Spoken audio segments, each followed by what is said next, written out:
This week on the Myths and Legends podcast, I'll finish telling the original story of Aladdin, which contains much more beheading, poisoning, and slaves than Disney's version. Then, in the Mythological Creature of the Week segment, I'll tell you about shape-shifting South American dolphin people who, by acting like normal dolphins doing normal dolphin things, have driven people insane.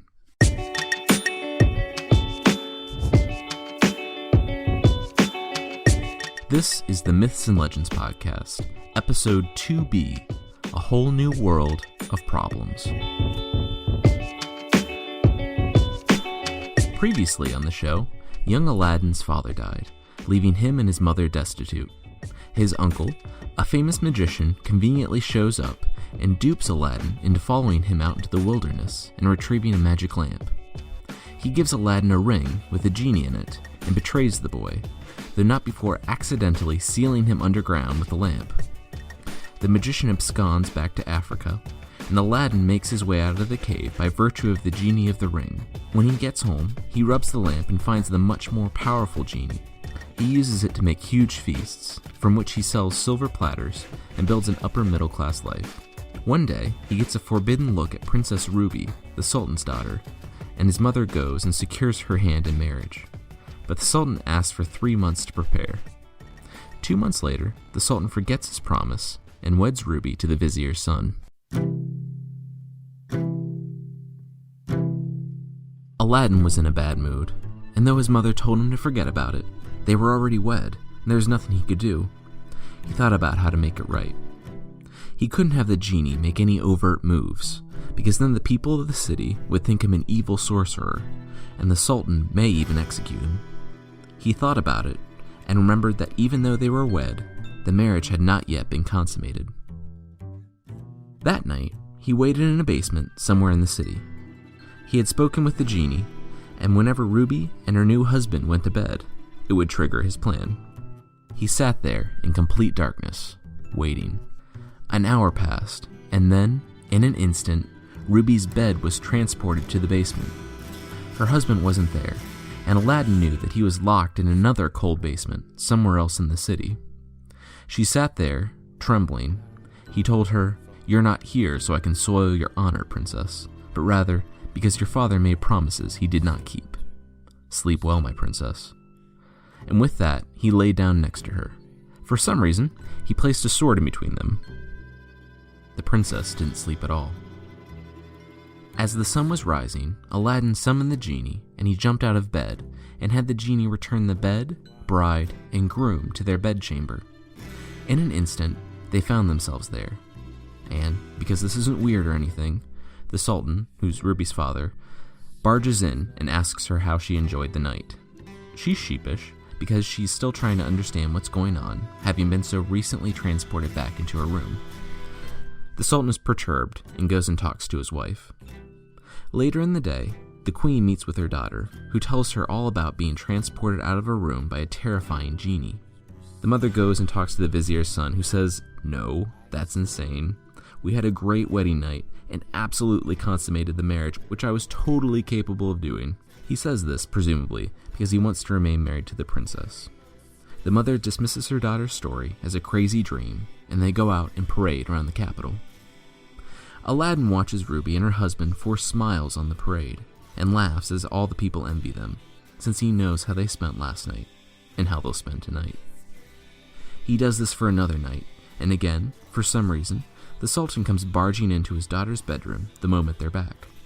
He eagerly asks how the night went, and once again, his daughter is evasive and refuses to answer. Then, Sultan Shortfuse moves well past reasonable, gentle questions and pulls out a sword, threatening to cut off her head if she doesn't tell him what's going on. She tells him the whole story, and he says, "Sure, that's definitely what happened. You know what? I'll have a retinue of my best men standing guard in your bedchamber tonight, so you and your husband can finally have a romantic wedding night." Meeting the vizier out in the hallway, he tells him to inquire with his son what actually happened. After much prodding, the vizier's son tells his father what Ruby says is true, and that he can't endure another night like the two just had. The vizier tells him not to say that to anyone, and goes to the Sultan. When he reaches the Sultan, he tells the ruler that yes, Ruby's story was true and they need to, but he's interrupted. Because his daughter's story was true, they won't try to fight against the supernatural to keep these two people together. Their marriage will be called off and annulled. The vizier's annoyed, but there's really nothing he can do. When the Sultan says something, it's the law. And just like that, the marriage is annulled, but the Sultan has still forgotten all about his promise to Aladdin. At the end of the 3rd month, Aladdin's mother walked into where the Sultan was holding court. She reminded him of his promise, and he was flabbergasted. He had promised his daughter to a tailor's son, and even though the man was making a steady middle-class income now, he was still from low stock and unworthy to marry the daughter of a sultan. The vizier, who was even more insulted by this, since his son couldn't even stay married to the princess for 3 days, came up with a plan. With his vizier's prompting, the Sultan said that Aladdin, to prove his worth, had to provide 40 dishes filled with gold and jewels. 40 slave girls had to bear the dishes. If Aladdin can make this happen, he can marry Princess Ruby. The mother returned home in consternation, saying that it was impossible. People like them couldn't get jewels and slaves, forgetting precisely the thing that could get them those jewels and slaves. Aladdin laughs, seeing the obvious solution. He tells her he'll take care of it, and she leaves to the market to get some food, because I guess they stopped relying on the genie for that. And take care of it he does. He goes into his bedroom, summons the genie, and wishes for exactly what the Sultan demanded. As an aside, I find this about-face regarding the power of the lamp to be fairly odd. Up to this point, Aladdin had been super judicious with the power of the genie, mainly using it in an indirect manner to get what he wants and needs. He needs money to live on, so he has it summon feasts and he sells the silver. He needs Ruby and her husband to get an annulment, so he thinks up a way to terrorize them and keep them from consummating their marriage. He doesn't even use it when asking for the princess's hand, opting instead to send his mother with the fruit jewels he picked. From here on out, though, we'll see him stop being so cautious. He'll use the lamp to summon the exact solution he needs, immediately, and this actually gets him into a great amount of trouble. Even though he has a magical genie and never really played by the rules, you can sort of see why he responded the way he did. The Sultan went back on a promise and made an extremely unreasonable request, one that the Sultan himself likely couldn't even fulfill. And it's easy to see why Aladdin would stop being a reasonable, practical man in the face of a world that has shown that it only wants to keep him in his place. There's no mention of where all these slaves come from, or even where they stand in Aladdin's family house. But he has his mother march them immediately to the Sultan. The slaves march 2 by 2, male and female, up the streets to the palace with Aladdin's mother. When they reached the Sultan, everyone was struck by how beautiful the sight was. Because opulent oppression is so beautiful. The narrator also makes a point to mention, several times, just how amazingly beautiful these slave girls are. Even the Sultan chimes in. It's all a bit much. They came into where the Sultan was holding court, and the slave women placed their golden dishes full of jewels and precious metals before the Sultan.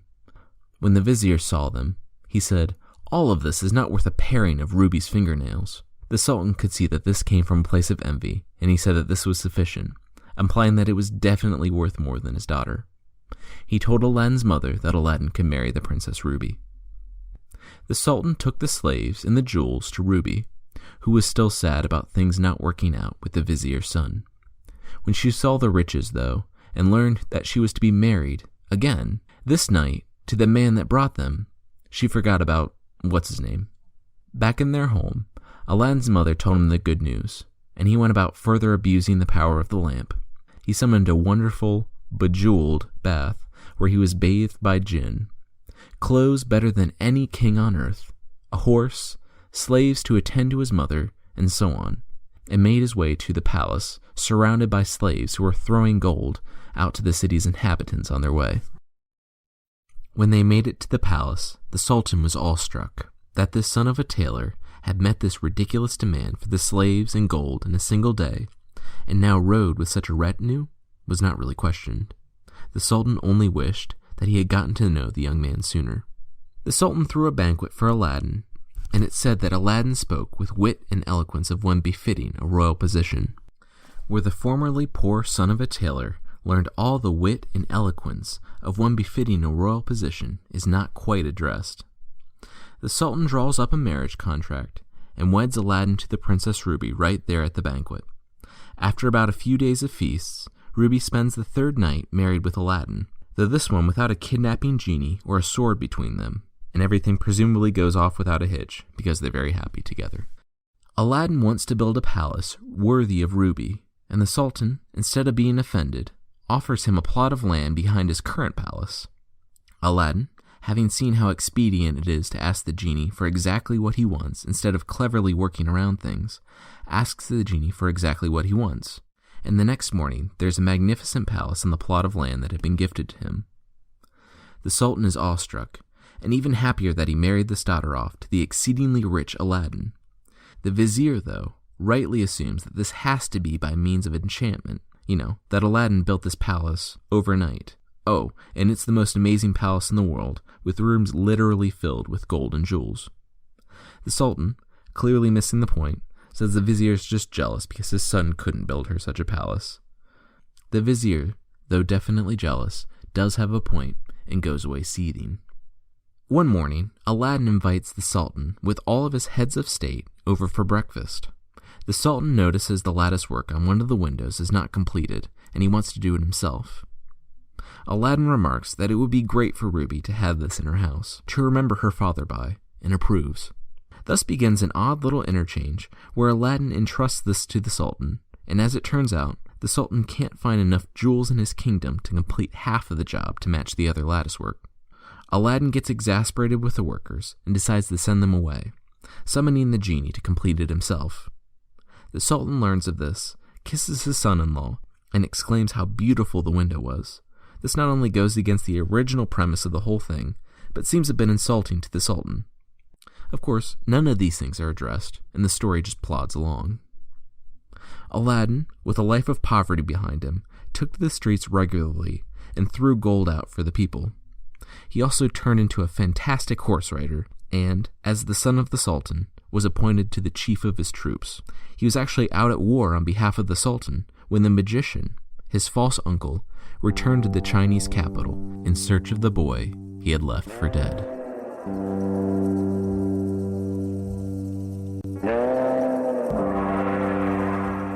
Having returned home to the Barbary coast, he began to hear whispers coming from the east of a young man whose star was on the rise. As the years went on, these whispers transformed into exclamations of wonder. The man had not only married the Chinese Sultan's daughter, but built her the most wonderful palace in the world, overnight. He rides out in the streets and gives gold to the poor, and now he leads the Chinese armies to victory. The magician, through some form of divination, confirms this, and decides to return east, take the lamp, and do what he thought he did years ago, kill Aladdin. This cretinous punk may have a genie, the magician thinks, but he is no match for the man's wit and the powers of the arcane.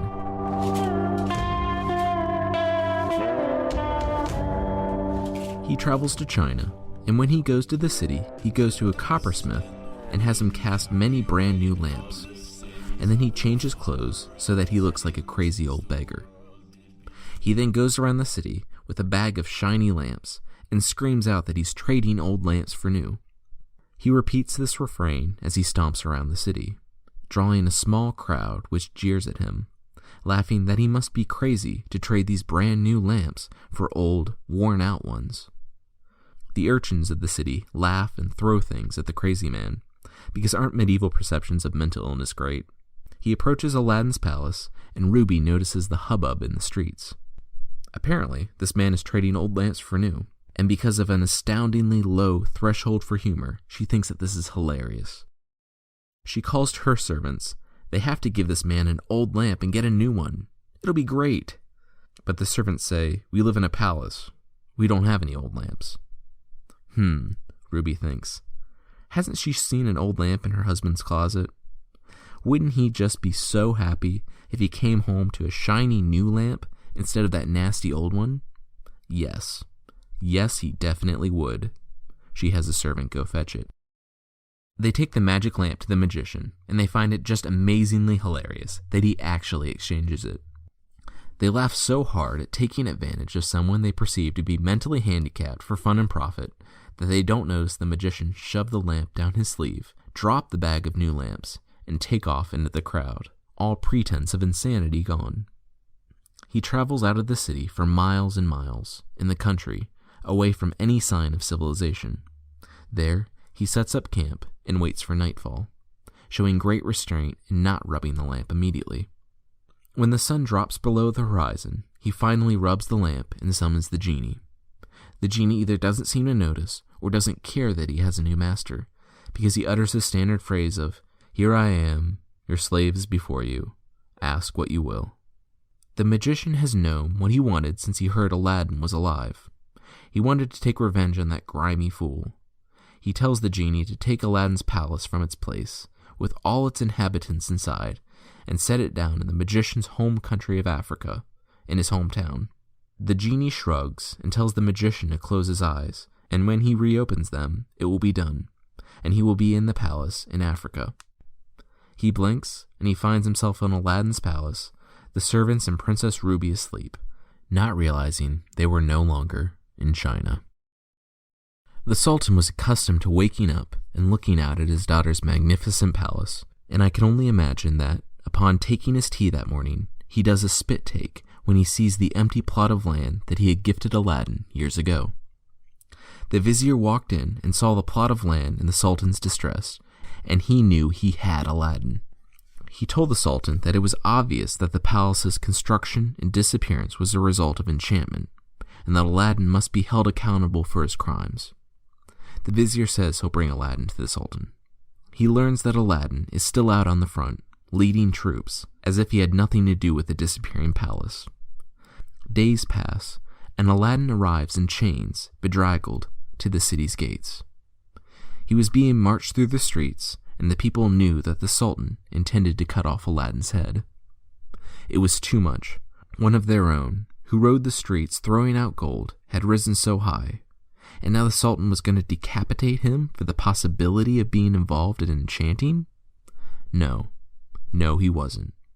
One person got it in his head to march with Aladdin and the guard, then another, until a mob surrounded them, some armed. The guards taking Aladdin up were uneasy, and the ones at the palace gates didn't stop the now massive mob from following Aladdin inside. The last few members of the mob commanded the gates shut behind them. The Sultan, misunderstanding why the people were there, made a show of calling his executioner to take Aladdin's head for practicing sorcery, and the executioner, rightly reading the room, paused to let the people have their say. The citizens made it inescapably clear that if the Sultan took Aladdin's head, they would take his, and then overthrow his government, and the city would descend into chaos. The Sultan then said, "Behead him? Heavens no, I said pardon him. I don't know where you got behead him. That's so weird." And he publicly pardoned Aladdin. The crowd collectively breathed a sigh of relief and dispersed. It was then Aladdin asked why he was there, and the Sultan opened the curtains, and the color drained from his face. His palace, with his wife, was gone. He professed up and down his innocence, but the Sultan did not believe him. The Sultan told him that he pardoned him mainly because of the angry mob, but also mainly because if Aladdin was involved with sorcery, he might know how to get Princess Ruby back. He demanded that Aladdin bring her back immediately, and Aladdin said that he had no idea where she was. He was just as distraught as the Sultan. If the Sultan would give him 40 days, though, he would bring Ruby back, or he would come to the Sultan and present himself for beheading.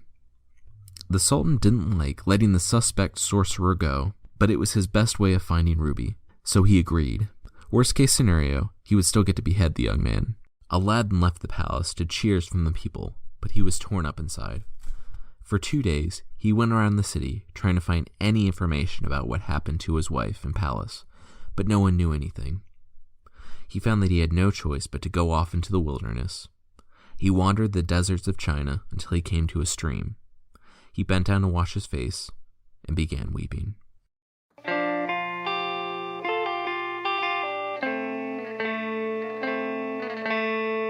He had no idea what to do. His wife was somewhere, and in mere days, he would be killed by his father-in-law. he rubbed his hands together as he prayed to Allah. He was interrupted in his prayers by the genie of the ring. Yes, he apparently forgot he had been wearing the genie's ring the whole time, and it appeared in front of him saying, "Here I am, your slave is before you, ask what you will." He sees an obvious but incorrect solution to his problem, and asks the genie to return his palace and wife. The genie actually appears distraught when he says that since the taking of the palace was the work of a genie, a more powerful genie, hint hint, he couldn't grant that request. Aladdin sat and thought, and decided to go with the next most obvious solution, and asked the genie to set him down next to his palace. The genie said his refrain of hearkening and obedience, and took Aladdin to his palace. Aladdin blinked, and he was in a beautiful garden, the air thick with moisture after being in the desert. He saw his palace looming ahead. After the hum of life that accompanied the place in China, it was nearly deserted out here. He snuck up to the walls, but when he saw that there was not only no one manning the wall, but no one at the gate, he slipped inside with only the necessary degree of stealth. He heard footsteps as he approached a corner and put his hand on his sword. He hid, and when the figure turned the corner, he put the tip of the sword at her throat. Yes, her. As it turns out, it was Princess Ruby's servant. She said that the princess saw Aladdin enter the palace and asked her to come get him. Aladdin was so happy, he sheathed his sword and ran to meet his wife. There were tears and kissing and all that, and she told him that the horrible magician was out at the moment. Aladdin said that was great. "Hey, have you seen an old copper lamp I keep in my closet?" She averted her eyes and told him the whole story. She finished by telling Aladdin that every night the magician would come and make advances at Ruby, telling her of Aladdin's poor past and that he was no doubt dead by now. She had spurned his advances so far, but was glad Aladdin was here to take her away. He paused. He had a plan. He told Ruby he would be back. On the streets, he found some poor traveler and traded clothes, and went to a local market and found henbane, which is a powerful poison. He then returned to the palace. He went to Ruby and explained his incredibly obvious plan. That night, when the magician returned, he found Ruby's door open and her being prepared by her maids for dinner. He was surprised by her change, and even more surprised when she looked at him, smiled, and said how happy she was that he had returned. She told him that she decided to listen to him and give up hoping for Aladdin. She could see that he was the only man for her. Why don't they have some dinner and get to know each other better? And hey, doesn't your country have really great wine? We should have some wine, like a really dark red that someone could hide a powerful poison in. He has just the thing, and harshly orders the house staff that he kidnapped along with the princess to make dinner for them. They sit there, she flirting and getting him nice and drunk, and they have dinner together. At the end, she says that they have a custom in China where, to show love, they drink from each other's glass at the end of the meal. The magician, in his heavily inebriated state, thinks that anything would be a good idea, and agrees. Ruby surreptitiously nods at her handmaid, who dumps the henbane in. He pauses slightly, looking at the drink, but when Ruby kisses him on the cheek, he forgets any lingering doubts about her and drains the glass. He gags, coughs, and lolls back in his chair, eyes open as if dead. The false smile on Ruby's face is replaced by an expression of hate and disgust that had been just under the surface. The housemaid runs and throws open the front gate, allowing Aladdin in. Aladdin ran in and kissed his wife, thanked her, and told her to go in the other room. He needed to do something. When he was alone, he fished around up the magician's sleeve and pulled out the lamp. He hesitated briefly. Sure, the magician had kidnapped his wife and tried to have him murdered, but if it wasn't for the old con man, Aladdin would still be in rags in the street. No, Aladdin thought, if he let this man live, he'd just keep trying to get the lamp. And besides, he knew too much about the secret source of Aladdin's wealth. He swung down sharply with his sword, and the magician's head thudded on the floor. He summons the genie and asks him to take the palace and all of its inhabitants back to China. He blinks, and he's back home, and it's the middle of the night. They all go to bed, with the magician's body still sitting in the dining room. In the 30 days since Aladdin left, the Sultan had been getting up every morning and hoping against hope that he would see his daughter's palace on the plot of land near his castle. The next morning, he almost missed it, but when he saw it, he squealed and ran to the palace. He hugged and kissed his daughter, so grateful to have her back. He was wary of Aladdin, but thankful that he had rescued his daughter. They told the story in its entirety, Aladdin leaving out the connection of the lamp to the magic that had transported them there and back again, and Princess Ruby not correcting him, and instead just mentioning that he had figured out the secret by which the magician did it. The Sultan sighed and apologized, accepting Aladdin back into his good graces, since it was obvious that the young man had nothing to do with the magic that had resulted in his daughter being taken to the other side of the world. The magician's body was cremated, and his ashes spread on the wind. There were 10 days of feasting after Aladdin returned, and he continued to be loved by the Sultan, his wife, and the people. In a few years, the Sultan died at a respectable old age, and the throne passed to Ruby and Aladdin. The boy who'd roamed the street, staring up at the palace, dreaming of a better life, was now the Sultan, by way of some massively powerful, supernatural beings. Contrary to anyone's expectations, through his understanding of the people, he ended up being a good ruler, and he and Ruby's descendants sat on the throne for generations.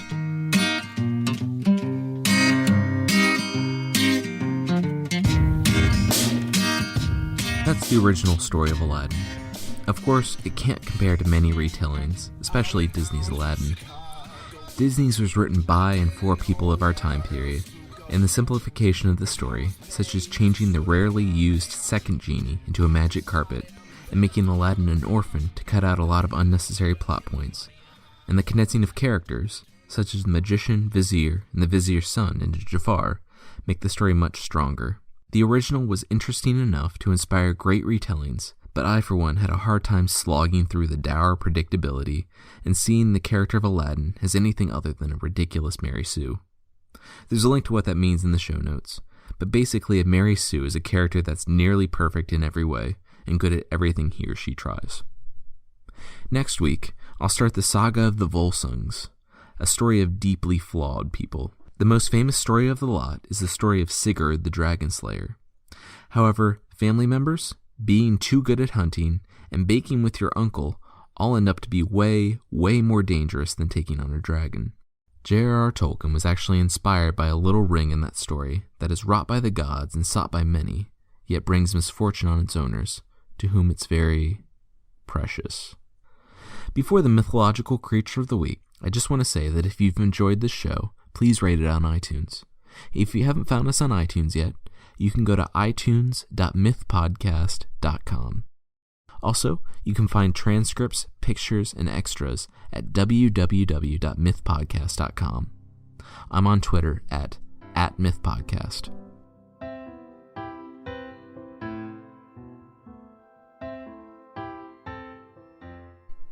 The Mythological Creature of the Week segment is where I talk about interesting, bizarre, horrifying, or hilarious creatures unrelated to the larger stories. The creature this week is the Encantado of South America. These are, of course, shape-shifting dolphins in the Amazon River.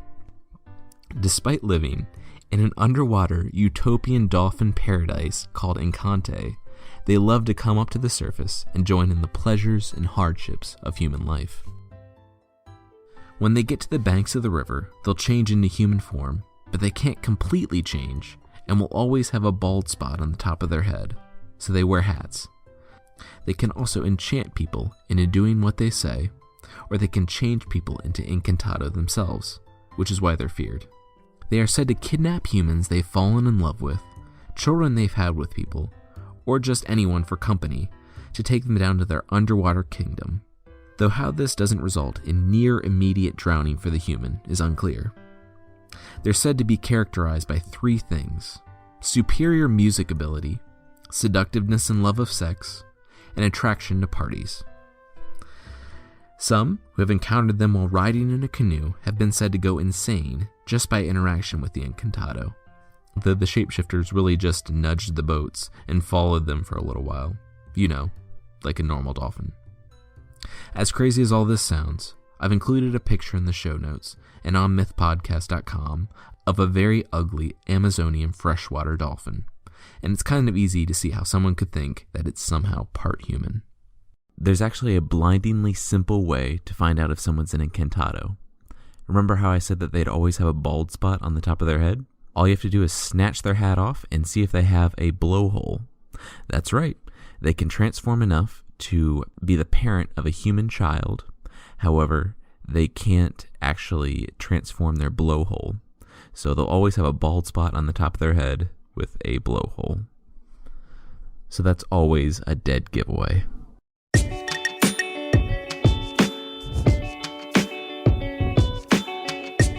That's it for this week's episode. Our theme music, which you're listening to right now, is by the band Broke for Free, and the Creature of the Week music is by the indomitable Steve Combs. Thanks so much for listening, and see you next time.